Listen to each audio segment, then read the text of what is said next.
meditation is not just to meditate and then get up and return back to the same person, flipping people off on the freeway and judging your partner.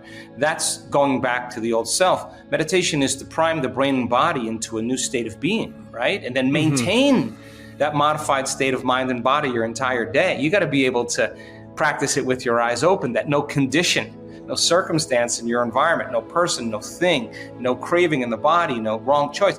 You got to be able to sustain that state. And if you can, get ready, because there's going to be changes in your outer world. That's the law. So when we started studying people that were healing in this work, that were diagnosed, a lot of them with immune-mediated conditions, Mark. Like autoimmune diseases and...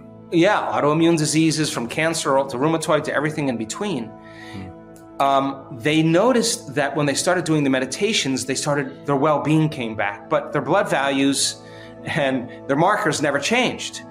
And it occurred to them, my God, I have a great meditation, I feel amazing.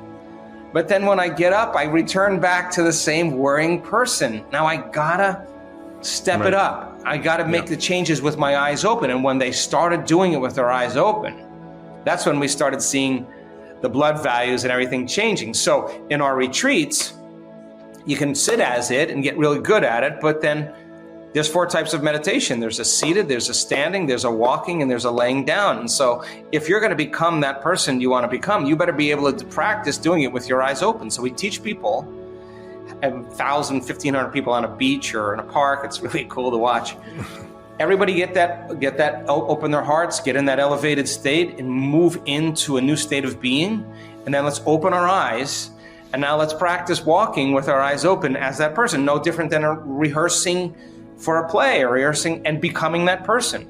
And if you do it enough times, and a person understands that if they could really, how would I walk if I could heal my body in an hour? Who am I going to leave behind here, and who am I going to walk as?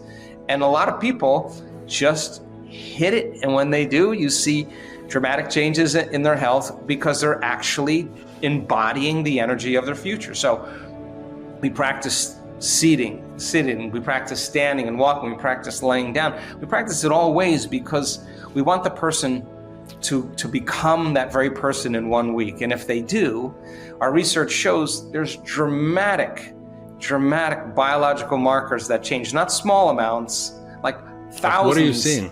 What are you seeing? Wow, oh my God. We're just everything from methylated DNA to changes in cytokines, the changes in immune markers, to suppression of ATP in cancer cells, to downregulating genes for Alzheimer's. And we just see dramatic changes in people's biology. I'd like to simplify it for the average person, for us regular people, and it's really simple. I mean, your body's a protein-producing machine, and muscle cells make muscle proteins. They're called actin and myosin. Skin cells make skin proteins. They're called collagen and elastin.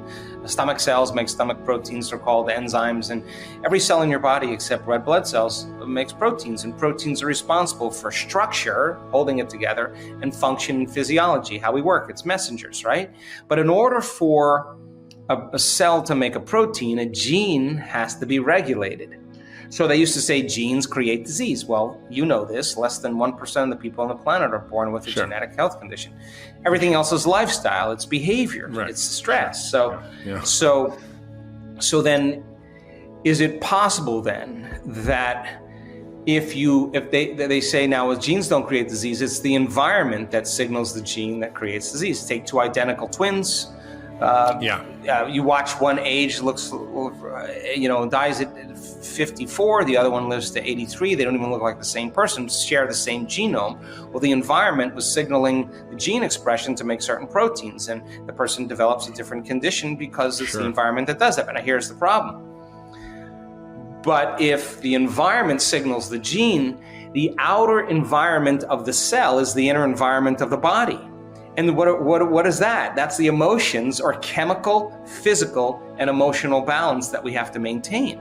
So if a person's just constantly living in fear, and it's even if the environment is wonderful and they're on vacation, and they keep remembering an event or anticipating a future, and they're bringing up the emotion of anxiety and fear, it makes sense then that the person's signaling the gene outside of the outer environment because they're making the emotion in their inner environment, and there's no difference. And so if that happens, the constant effect by the hormones of stress downregulate genes and create disease. And if you can turn on that stress response just by thinking about your problems, then your thoughts are literally going to make you sick. Yeah. So if your thoughts can make you sick, can your thoughts make you well? And you cannot begin to see changes in a person's health until they stop regulating the same genes the same way, and they start upregulating new genes and downregulating old genes. And if they do that, they start producing different enzymes and different chemicals and different hormones, and their body begins to scale in a different direction. I'm a pragmatist. You want to talk about quantum superimposition? To me, if it has no effect on my life, I'm not interested. But if it has if there's a practical application, I'm interested in the practical application. So we look at I was going to say we have over 13,000 brain scans now. We look at real-time brain scans. I'm looking at your brain in a 1 hour, an hour and 10-minute meditation. At certain moments, I'm watching what you're doing, if you can actually change your brain waves, and if you can sustain those changes, and can you do it again and make it a habit? Can you make it a skill? Can you repeat it enough times that you can do it more automatically? So I'm watching the words. We're watching the words that I'm saying. I'm not studying any tradition, any ancient scriptures. I think that the moment you start talking religion or tradition or scriptures or spirituality, you're going to divide an audience. I think science creates community. And so what we do is we've actually created, when you see a person move into love or gratitude, and you see what that does to the brain in an instant, it informs the brain to be creative. When you see that and you see this dance between the two, you turn around and you look at that person and they got this big smile on their face. They're so in love with the moment, they don't want it to end. They're in and there's very strong biological changes. So we're looking at scans of hearts and brains. We're looking at collective scans of people just to see if we can demystify the process. I don't want to shut an audience off with a word. I want to create new words that are science-based. So the meditations that we teach all have meaning behind what we're doing, because we've studied the scans and studied the effects, and it has certain intentions of why we're doing it, whether we want to signal new genes, whether we want to create more brain coherence, more heart coherence, we want to create coherence between the brain and the heart. I mean, what is it that we want to do? So we have different meditations, for different intentions, really.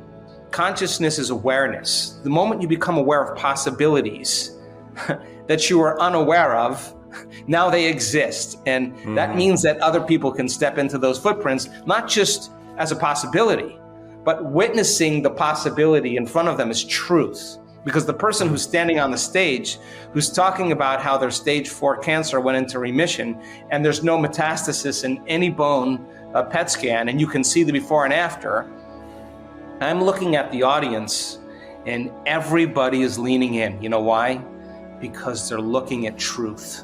They're staring truth right in the face, and they can't deny it. And that person isn't telling a glamorous story. They're going to tell you the real facts of what happened to them, and it's going to be relatable. And so we have really compelling evidence in our scientific studies. And we have really compelling evidence in our testimonies of students in this work. And incredible. Evidence is the loudest voice, and that's what's going to make a difference. So the moment you start becoming conscious of those unconscious thoughts, the moment you become aware of your automatic habits and behaviors, the moment you can notice that this is actually guilt that you're feeling, or sadness or pain, the moment you can become conscious and familiar with those states of mind and body, if you keep becoming familiar with it, if you keep becoming conscious of it, you won't go unconscious. So sitting in a meditation to know thyself, most people all of a sudden, here comes the barrage of thoughts. Here comes the propensities and habits, and here comes the emotions. The body's saying, you normally complain at this time. What are you doing sitting with your eyes closed? Let's think of a reason why you can complain. And the body starts influencing the mind. So If you break it down for a person to understand, how many times do we have to forget until we start remembering and keep remembering and stop forgetting? That's the process of change. So then you put a person in a meditation and they hear that voice, they hear that chatter, they want to get up and go to the bathroom, they want to check their cell phone, they want to feel angry. And instead of getting up and saying, I can't meditate, see, they're coming to the end of the known. So they want to go back to what's known, right? If you teach the person what to do and you show them that on the other side of that is freedom, on the other side of that is joy, you got to become so conscious, and it takes a lot of awareness. It takes a lot of energy to sit with yourself long enough to disentangle from those programs. Now, we now know that it's a formula, that if you follow a formula, you will actually start pruning circuitry. You'll stop the conditioning process and move the body out of the past, and it starts liberating energy. And that's energy to heal with. That's energy to create a new life. That's energy to digest again. The body's no longer living in survival or living in emergency. And the majority of people's emotions then tend to be derived from the hormones of stress. And so that we started realizing that the arousal of the stress hormones, the rush of the chemistry, is actually tapping the body's resources. And the stronger the emotions we feel towards any problem or person in our life, the more we pay attention to them. And if where you place your attention is where you place your energy, then you're giving your power away to that person or problem. And if a person can learn to sit in the fire and say, it's not my boss, it's not my ex, it's not my job, it's not the pandemic, it's me. That this emotion isn't serving me because this emotion is the exact emotion that's pushing the genetic buttons that's creating disease. Okay, if I can keep practicing lowering the volume to that emotion, I'll keep taking my attention off that person or problem. And in a sense, the body starts moving back where? Into the present moment. It starts getting relaxed in the unknown. So we started teaching people the process, and by a person overcoming their past, not the trauma, just the emotion. They just have to work on breaking that conditioning process, because if you keep doing it over and over again, a habit is when the body becomes the mind. Now the servant, now the body's influencing the mind. So you teach a person then how to break that conditioning process. The body starts moving into the present moment. It's no longer in the same environmental condition. And then all of a sudden, we start to see some pretty dramatic changes in people's health.